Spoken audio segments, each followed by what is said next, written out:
मैं हुकूमत से और खास तौर से वजीर आजम से जानना चाहता हूं कि कहां गया इस हुकूमत का जमीर, कॉन्शियंस जिसको अंग्रेजी में कहते हैं, जब नूह में 750 इमारतों को बगैर ड्यू प्रोसेस फॉलो किए उनके इमारतों को मुनद्दम कर दिया गया, और इसलिए कि वो मुसलमान थे, पूरे के पूरे इलीगल थे।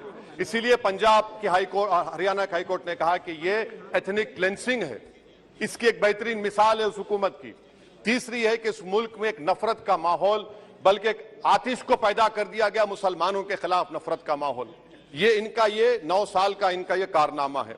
तीसरा सर, मणिपुर के ताल्लुक से कल बड़ा लंबा जवाब वजीर दाखिला ने दिया। सर, आसाम राइफल के ऊपर केस बुक हो जाता है, FIR हो जाता है। क्या हो रहा है वहां पर? कहां गया आपका कॉन्शियंस, कहां गया आपका जमीर, जब वहां की महिलाओं की अस्मत रेजी की जा रही है?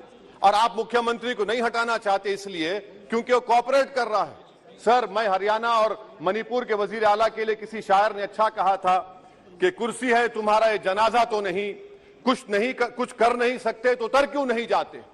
आखिर कहां गया? उन ताबूतों में खो गया कि आपका कॉन्शियस, आपका जमीर, जहां पर 50,000 लोग बेघर हो गए, यानी 6 लाख हथियारों को लूटा जा रहा है।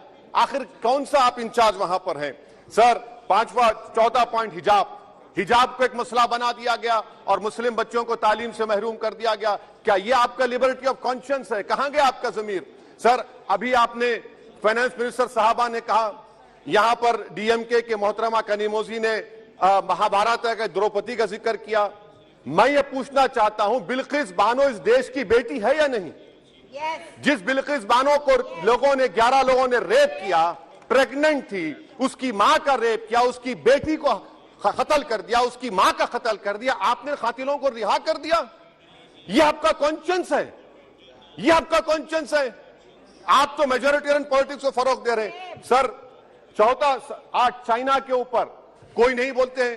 प्रधानमंत्री मोदी ने उस वक्त 2013 में जब प्रधानमंत्री नहीं थे, कहा था कि समस्या बॉर्डर पर नहीं, दिल्ली में है। अगर हम अपनी जमीन पर हैं तो डिसएंगेजमेंट क्यों कर रहे हैं?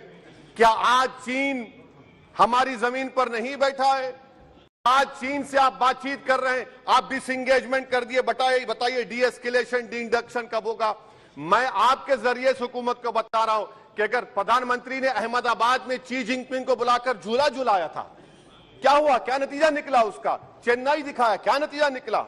सर, इसलिए चीन पर बोलिए, चीन को उखाड़ कर फेंकिए। सर, और एक पॉइंट जिस पर मैं मुखालिफ ताईद में खड़ा हूं, हाई इन्फ्लेशन है इस मुल्क में, हाई अनएम्प्लॉयमेंट है, स्टैग्नेटिंग कंजम्पशन है। इसकी वजह से महिलाओं में हाई एनीमिया लीड कर रहा है। ये हुकूमत इसकी जिम्मेदार है। सर, कुलभूषण जाधव कहां है? पाकिस्तान में बैठा है, आप क्यों नहीं लेके आते? आप विश्वगुरु कहते हैं, कुलभूषण जाधव को भूल गए आप। कतर में 8 नेवी ऑफिसर 1 साल से जेल में हैं, आप नहीं ला सके उनको। सर, और एक चीज, का प्लेसेस ऑफ वर्शिप एक्ट इस ऐवान में पास किया गया था कि तारीख के जख्मों को नहीं खुरेदा जाएगा। आप खुरोद रहे हैं उनको। मैं आपको इंतबाह दे रहा हूं, वार्न कर रहा हूं, इस मुल्क को 90 के दहे में मत लेकर जाइए। 91 का एक्ट सुप्रीम कोर्ट में जवाब दीजिए कि आपकी हुकूमत 91 प्लेस ऑफ वर्शिप एक्ट की कायम है, उस पर कायम रहेगी।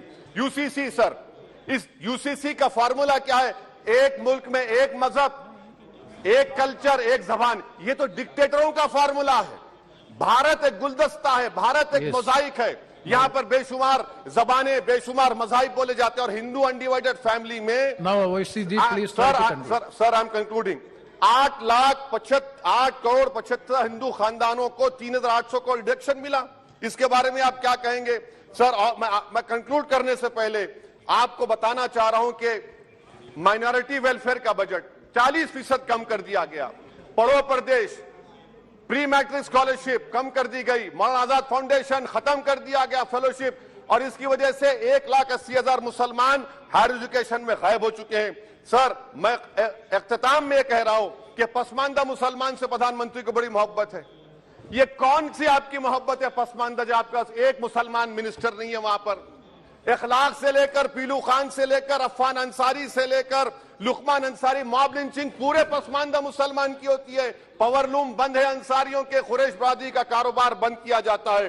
स्पीकर सर, मैं कंक्लूजन में, अभी कल हमारे होम मिनिस्टर ने कहा था क्विट इंडिया, अगर इनको मालूम हो जाए कि क्विट इंडिया का नारा एक मुसलमान ने दिया था तो वो भी नहीं बोलेंगे। वो नहीं मालूम था उनको। उसका मैं कंक्लूड कर रहा हूं, उसका नाम यूसुफ मेहर अली था सर। यूसुफ मेहर अली ने क्विट इंडिया का नारा बनाया, जिसको महात्मा गांधी ने सारे देश में एक पैगाम किया। मैं कंक्लूड कर रहा हूं सर, इस देश में अगर आज क्विट इंडिया करना है तो कहना पड़ेगा चाइना क्विट इंडिया। जो गौ रक्षक है, जिसका नाम मोनू है, वो आपके लिए मोनू डार्लिंग बन गया है, उसको कहिए क्विट इंडिया।